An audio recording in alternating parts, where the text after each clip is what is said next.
විශ්වාසය නාලිකාවට ඔබව සාදරයෙන් පිළිගන්නවා. ඉතින් අද අපි කතා කරන්න යන්නේ විභාගයට මාසයෙන් ගොඩ යන්නේ කොහොමද කියලා. ඉතින් මාසයක් කියන්නේ ඊටාම කෙටි කාලයක්. ඒ කාලය හොඳින් යොදාගෙන කොහොමද සාර්ථකව විභාගයට සූදානම් වෙන්නේ කියලා ඔයාලා බොහෝ දෙනෙක් හිතනවා ඇති. මේක අමාරුයි කියලා. නමුත් අද දැනගන්න හොඳ සැලැස්මක් සහ නිවැරදි ක්‍රමයක් තියෙනවා නම් මේ කාලය ඊටාම ප්‍රයෝජනවත් වන බව.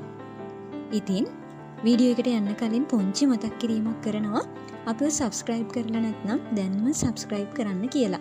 එහෙනම් අපි යමු වීඩියෝ එකට.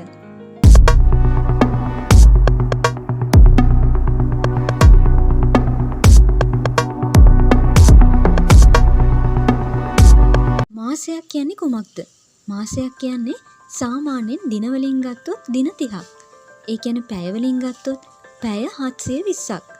මෙම කාලය හොඳින් සැලසුම් කරගෙන යොදාගත්තාම විභාගයට සූදානම් වීමට හොඳ අවස්ථාවක්. එහෙනම් අපි පළවෙනි පියවර බලමු. පළවෙනි පියවරේදී ස්ටඩි ප්ලෑන් එකක් සකස් කරගන්න. ස්ටඩි ප්ලෑන් එකක් ඒ කියන්නේ ඔබට ඉගෙනීමට තියෙන විෂයන් ලිස්ට් එකක් හදාගන්න. ඒවා අමාරු, ටිකක් අමාරු, සරල ලෙස වර්ගීකරණය කරගන්න. සතියකට දින කිහිපයකට මේ විෂයන් බෙදා ගන්න. දිනකට පැය 4ක් හෝ 6ක් කියවීමට වෙන් කරගන්න. උදාහරණයක් විදිහට ගත්තොත් සඳුදා දිනය ගණිතය. ඒක ටිකක් අමාරු පාඩමක් නේ අපිට. ඊට පස්සේ අඟහරුවාදා විද්‍යාව. ඊට පස්සේ බදාදා ඉතිහාසය. මෙන්න මේ විදිහට ඔයාට අදාළ පාඩම් ඔයා විසින් සකස් කරගන්න. පොමඩෝරෝ ටෙක්නික් එක භාවිතා කරන්න. ඒ කියන්නේ මිනිත්තු 25ක් කියවන්න. මිනිත්තු 5ක් විවේක ගන්න. මිනිත්තු 25ක් කියවන්න කියලා කිව්වේ පාඩම් කරන්න. ඊට පස්සේ මිනිත්තු 5ක් ඔයා විවේකයේ ගන්න.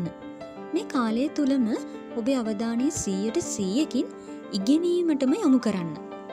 පොමඩෝරෝ සයිකල් එක පුරා ඉගෙනීමෙන් පසු විනාඩි 15ත් 30ත් අතර කාලයක් විවේකයේ ලබා ගන්න. ඇක්ටිව් රීකෝල් සහ රෙපිටේෂන්. ඒ කියන්නේ හැම විටම මතක් කරගන්න. නැවත පුනරාවර්තනය කරන්න. ඒ කියන්නේ කියවීමෙන් පසුව ඒ විෂය ගැන මතකයෙන් උත්තර ලබා දීමට උත්සාහ කරන්න. ෂෝට් නෝට්ස් හදාගෙන ඒවා නිතරම බලන්න. පසුදා ඔයා පාඩම නැවත නැවතත් කියවන්න. විෂය අනුව වෙනස් අධ්‍යයන ක්‍රම භාවිතා කරන්න. ඒ කියන්නේ ගණිතය සහ විද්‍යාව වගේ විෂයන් සඳහා අදහස් හොඳින් තේරුම් ගැනීම ඉතා වැදගත් වෙනවා.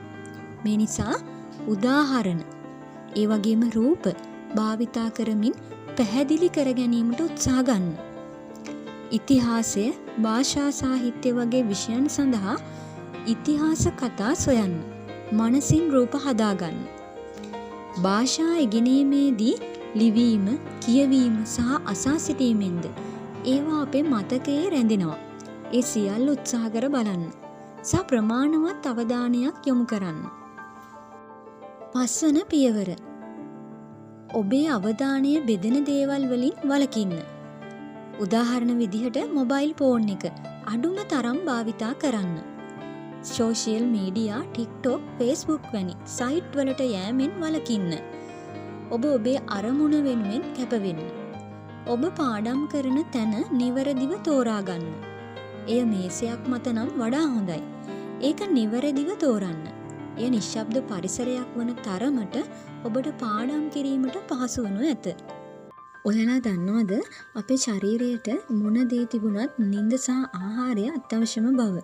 ඉතින් දිනකට අවම වශයෙන් පැය 7ත් 8ත් කාලයක් නිදා ගන්න. හොඳ නිින්ද බ්‍රේන් ෆන්ක්ෂන් ඒ කියන්නේ මොළයේ ක්‍රියාකාරීත්වයට ඉතා වැදගත් වෙනවා. ඒ වගේම ඕමෙගා 3 සහ විටමින් B සහිත ආහාර ලබා ගන්න. භාවනාව හෝ ව්‍යායාම අඩුම වශයෙන් දිනකට මිනිත්තු 5ක්වත් කරන්න. පසුගිය ප්‍රශ්න පත්‍ර බලන්න. පාස් පේපර්ස් අරගෙන නියම කාලයකින් එකින් එක උත්සාහ කරලා බලන්න. ඒ කියන්නේ පේපර් එකකට පැය 3යි නම් එම කාලය තුල ඔබ එළියා අවසන් කරන්න. එවිට ටයිම් මැනේජ්මන්ට් පිළිබඳ දැනුම වර්ධනය වෙනවා. ආන්සර් ස්කීම් එකෙන් ඔබේ උත්තර මාක් කරලා වැරදි තැන් හඳුනා ගන්න. ඒවා නැවත කරන්න. ස්ටඩි බඩි සිස්ටම් සහ ගෲප් ස්ටඩි වැදගත්කම. ස්ටඩි බඩි සිස්ටම් කියන්නේ ඔබට ඔබත් එක්ක කියවන්න හෝ කුඩා කණ්ඩායමක් එක්ක එකට ඉගෙනීමයි. මේකෙන් විෂය ගැන හොඳ අවබෝධයක් ලැබෙනවා. කණ්ඩායමේ අයත් එක්ක ප්‍රශ්න පත්‍ර සාකච්ඡා කරන්න ලැබෙනවා. මේ තුලින් අමාරු පාඩම් එකිනෙකාට පැහැදිලි කරගන්න අවස්ථාවක් ලැබෙනවා. මොටිවේෂන් එකටත් ඒක හොඳයි. අනිත් කාරණාව තමයි මොටිවේෂන් සහ මනස සාමකාමීව තබා ගැනීම. විභාග කාලය තුල මනස සාමකාමීව තබා ගැනීම ඉතාම වැදගත් වෙනවා. ඩේලි පොසිටිව් දිනපතා ධනාත්මක දේවල් සිතන්න. නරක පුරුදු ඔබේ දක්ෂතාවය පරාජය කරනවා. ඒ කියන කතාව මතක තබා ගන්න. විනෝදය සඳහා විවේකය ගන්න. මෙඩිටේෂන් හෝ ඩීප් බ්‍රීතින් එක්සර්සයිසස් කරන්න. ඒ කියන්නේ භාවනාව හෝ ව්‍යායාම කරන්න. කාරණාව තමයි අන්තිම සතියේ වැඩ කරන්න. ඒ කියන්නේ අවසන් සතියේ නව විෂයන් ඉගෙන ගැනීමෙන් වැළකී සිටින්න. ඉගෙනගත් දේවල් පිරික්සන්න. ඒ කියන්නේ නැවත බලන්න. සමරි එකක් හදාගන්න. ටයිම් මැනේජ්මන්ට් හොඳින් කරන්න. උපාය මාර්ග කිහිපයක් නිවැරදිව යොදා ගන්න. පාස් පේපර්, කෙටි සටහන් වගේ දේවල්. පසුගිය ප්‍රශ්න පත්‍ර සම්පූර්ණයෙන්ම කරන්න. මෙන්ටල් පීස්, ඒ කියන්නේ මානසික සාමය තබා ගැනීමට අමතක කරන්න එපා. ඉතින් ඔයාලට මේ වීඩියෝ එකෙන් උපකාරයක් වුණා කියලා හිතෙනවා නම් ඔබත් අනිවාර්යෙන් මේ ක්‍රමානුගමනය කරන්න. ඔබට ජය වේවා. ලයික් කරන්න, කමෙන්ට් කරන්න, සබ්ස්ක්‍රයිබ් කරන්න අමතක කරන්න එපා. ගිහිල්ලා එන්නම් පරිස්සමෙන් ඉන්න.